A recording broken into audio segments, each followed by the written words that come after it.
All right, here we go. Brand new Flyers Daily for October 24th, 2025. Flyers Daily presented by Ticketmaster.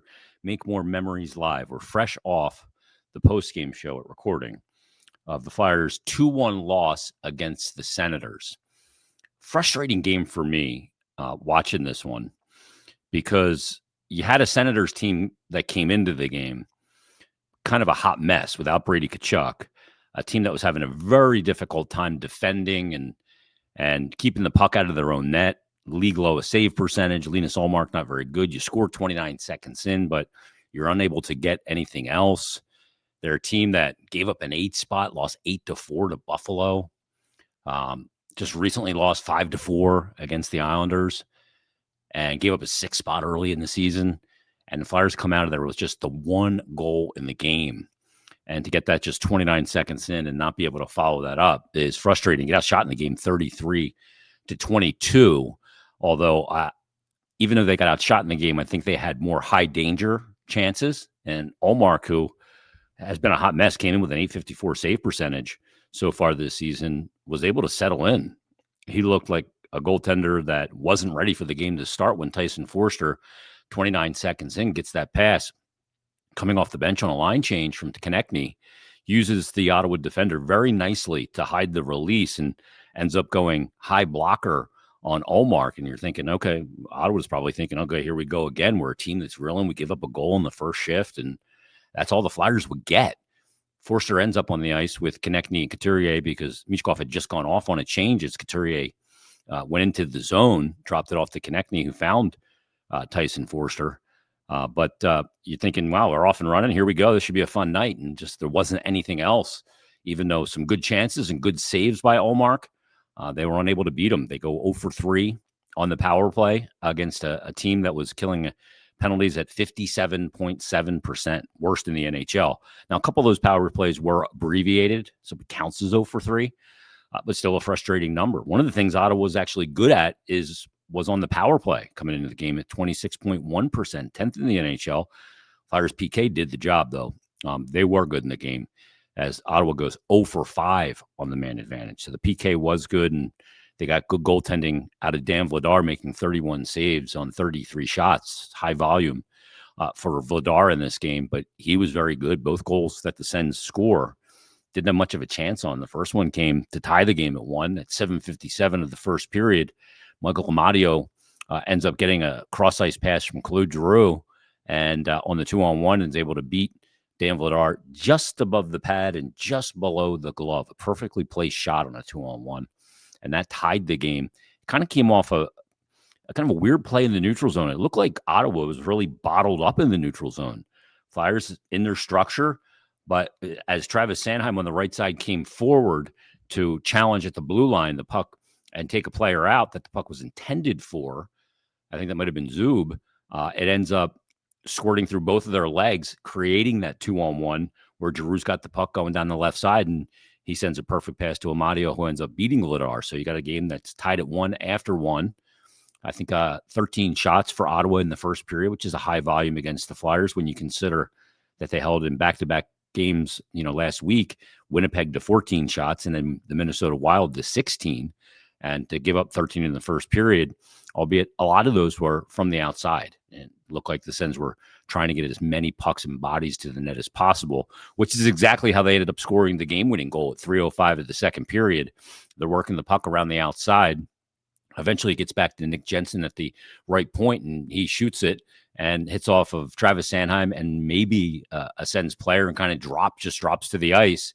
And Lars Eller's right there. He makes a real savvy through the legs backhand pass to the back door to Ule Lixell, the former Flyer, who the last time he scored in the NHL was a Flyer 23 games ago. And that ends up being your game-winning goal. Not much Dan Vladar can do that on that one. That's one where when you get the puck and there are so many bodies, and there was about 4 or 5 bodies around that area. Giroux was down there, Eller, obviously Lixell, including at least 2 Flyers defenders. That's 5 players, a lot of chaos. And that ends up being your game winner. But the frustrating part is that you just couldn't get anything else offensively for the Flash. You're just not going to win a lot of games when you score 1 goal. I'm kind of stating the obvious, but it was a frustrating game from that standpoint that the Flyers just couldn't finish. Despite the fact that two of the guys that they rely on to finish are off to good starters. Forster has 3 goals on the season. He thought he had his third the other night on the power play when off that York shot. It was ended up being changed to Noah Cates. But he gets his third. And in the past couple of years for Tyson Forster, it's taken him 22, 25 games to get to 3 goals in the season. This is 7 games in. He's got 3 already. Another guy, one of your finishers. You don't depend on Tyson Forster and Owen Tippett to be playmakers. They're your finishers, your shooters, the guys that bury. And Owen Tippett in this game doesn't end up with a goal. He's got 5 on the season. But in past seasons, he's been a slow starter as well. Matter of fact, you look at Owen Tippett last year, it took him 25 games to get to 5 goals. He's got that already in 7 this season. But unfortunately, they needed more last night, just didn't get it. And had good chances. Mishkov right out of the box on a breakaway. Ends up going backhand along the ice, and Omar gets the left pad on it, makes a real good save.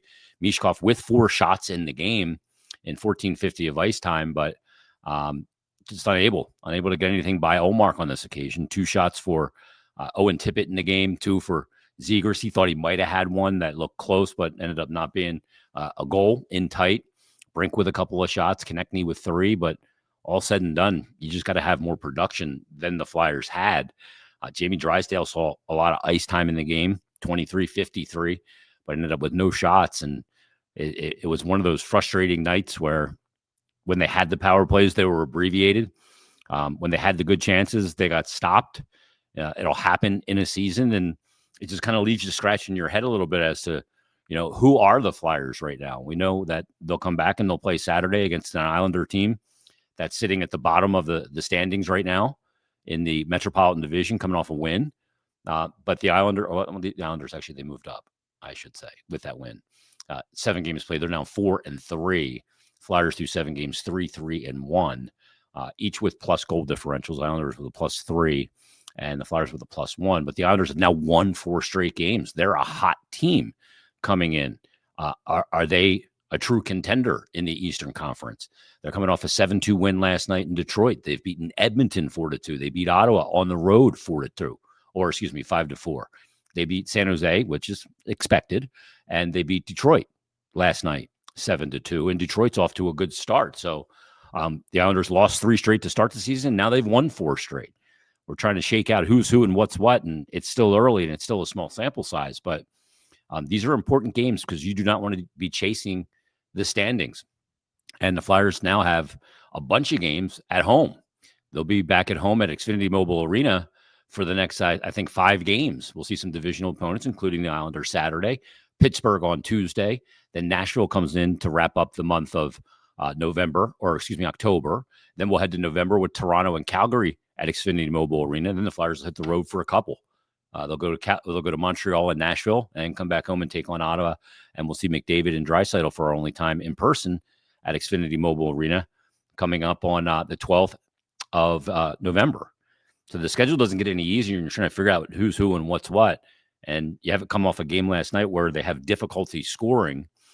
And you got to wonder where it's going to come from, because you look at Mishkov right now, despite the fact that he had 4 shots in the game, he hasn't looked dangerous. He hasn't looked as dangerous as he was. And I saw a comment on our YouTube feed from yesterday's show from Blair Fisher saying, "Thank you for the comparison of Mishkov to Kucherov during his first 3 years. McKinnon was the same as well. He's a stud, but it did not expect elite production until year 4-ish." And when you look at a guy like Nikita Kucherov, that's been the comparison I've used several times. Kucherov came in at 20 years of age, and in 52 games had 18 points, 9 goals, 9 assists. In his 21-year-old year at 82 games, he ended up with 29 goals and 65 points, but he wasn't the player we see now. And even in year 3, he played in 77 games at 22 years of age, had 30 goals, yeah, but 66 points. But then after that, year 4, that's when he became a point-per-game player. He went to 85 points, 100 points, 128. Then in 68 games, he had 85 points. In 47 games, 69. Then 113, 144 points. And last year, he had 121 in 78 games. So you don't just get to that level right away. And we know what Kucherov is. But right now, it just looks like when Mishkov is on the ice, he looks a little tentative, like his body and mind are not in sync. And maybe that's because of an issue in training with the ankle or whatever it was this summer. His legs aren't there. He just doesn't look like it's all clicking on the same cylinder. And to have success in the NHL, like I always would ask players, there's certain guys that would never skip a morning skate because they couldn't stand to, just to get out there for 10 minutes and twirl around and feel a puck, because they feel like they get to the game and they just everything wouldn't be dialed in. I'm like, it's a morning skate. You practiced yesterday. It's one day later, but the precision and just how refined your skills have to be to have success in the NHL, I guess it all has to be working. And right now for Mishkov, it just doesn't look like it's all there at the same time. And he made some, I thought he skated better last night, but again, it just he doesn't look as dangerous as he did last year yet. I think he'll get there. Again, I'm not worried. I talked about this in yesterday's episode. I'm not worried at all. We have got a comment from Rick said Mishkov will have his comeback game tonight, meaning the game last night, with a goal and an assist. He didn't, but he said also, I think this team will excel at the dump and chase in 2 to 3 years with the size that they drafted. Thanks for breaking down the negative noise around the team since the 17 draft. Hopefully this past draft will help the team into being a contender with a couple more additions. So, yeah, you got to look at it. When Mishkov's got to be a guy that generates for him. Is he playing with the right people? Are the right combinations there? It's one thing that I talked about that I thought that was maybe the missed opportunity of last season, was that we never got the definitive, this is who Mishkov should be playing with, or the type of player Mishkov should be playing with from a center position. He had success with different guys, and he made some guys better, had some individual success, and really had a good rookie season. But I'm still not sure who is the perfect center for Matvei Mishkov, what that skill set looks like, and who's the complementary winger for Mishkov. Those are still things that I'm not sure about when it comes to who he should play with, or when, how it plays out and where he'll have the most success. He started the game last night with Dvorak and Zegras. I don't love Mishkov and Zegras together because I think they're both playmaking puck handlers, and Dvorak's not a finisher. I think you need a finisher with Mishkov and Zegras. Even though those two guys can score goals, and Zegras has 5 assists, I think you need a Tippet or a Forster with them. But do you break up the Kate Spring-Forster line, or do you move Tippet off the line with Couturier and Konechny, which has been good since Rick Tocchet put it together? How does this construction work? Does Gurbenkin move up, or does he play with that? I don't know. It's kind of a puzzle that I'm not sure how the pieces fit together just yet. And it's going to be something that's going to take some time for us to figure out, and Rick Tocchet to figure out. And because I don't think that in this case, there's an easy answer to the question. It's really kind of odd. Got an email from Eric. He said, "Hi, Jason. I'm an avid follower of the Flyers and Flyers Daily, hockey fanatic.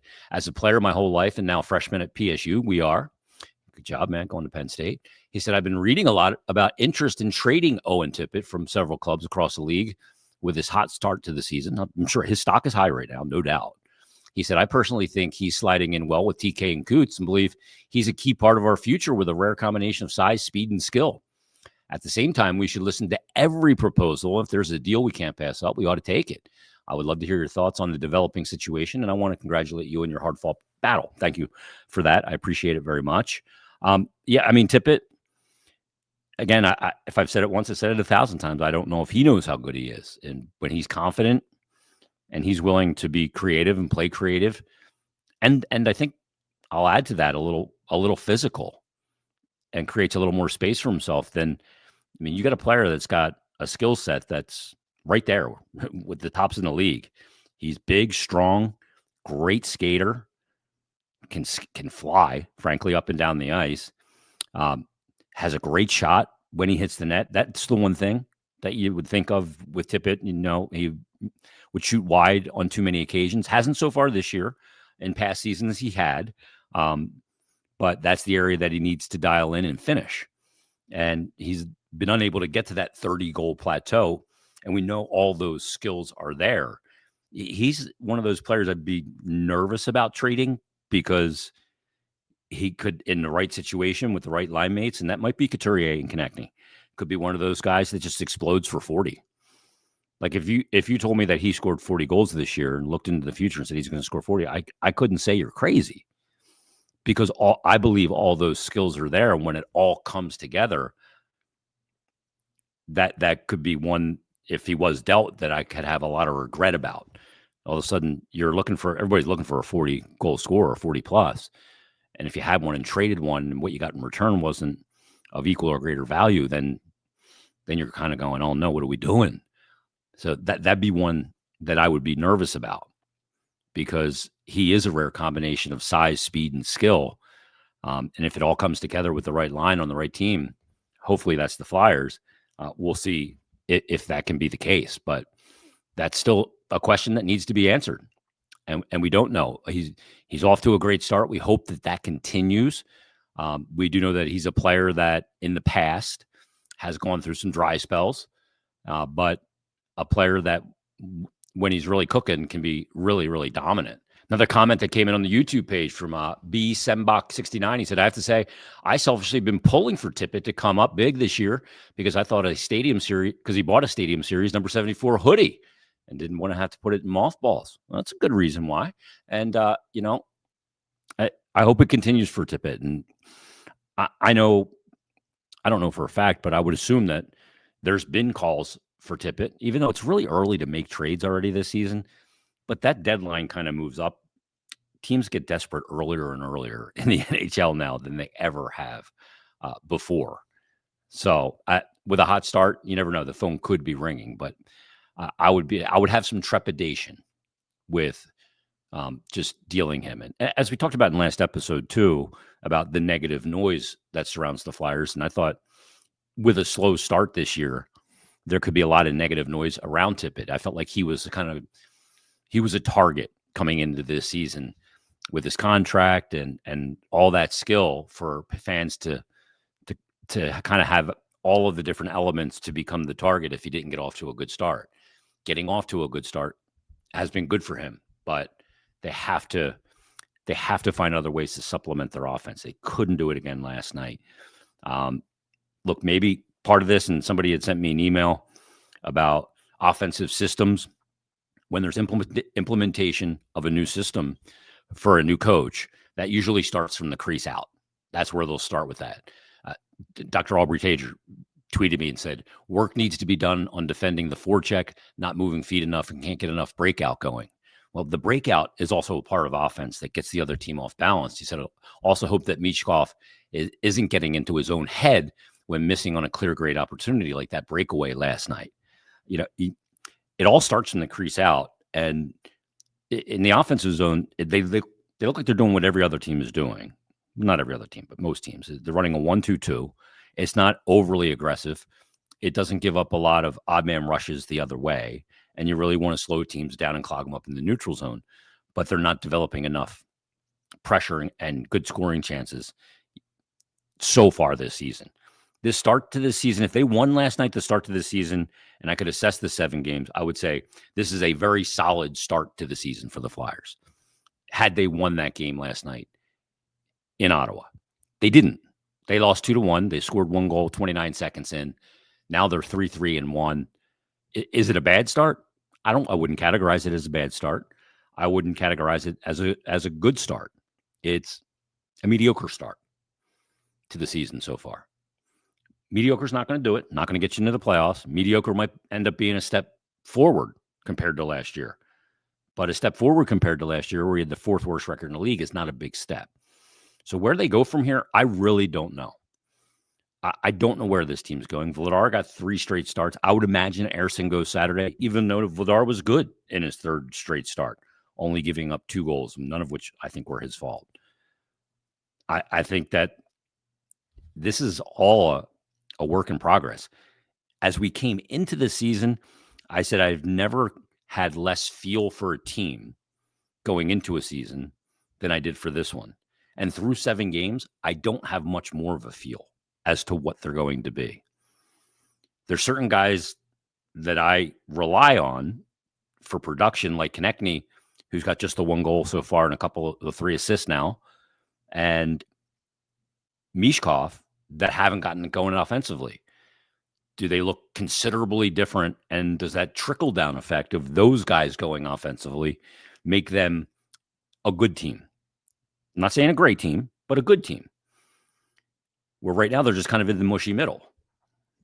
I don't know because we haven't seen it yet this year. I would assume so, but that's also assuming that, and Tippet continues to play very well. Tyson Forster continues to play well. Brink. The one thing I feel like I can rely on is Cates, Forster, and Brink in that line.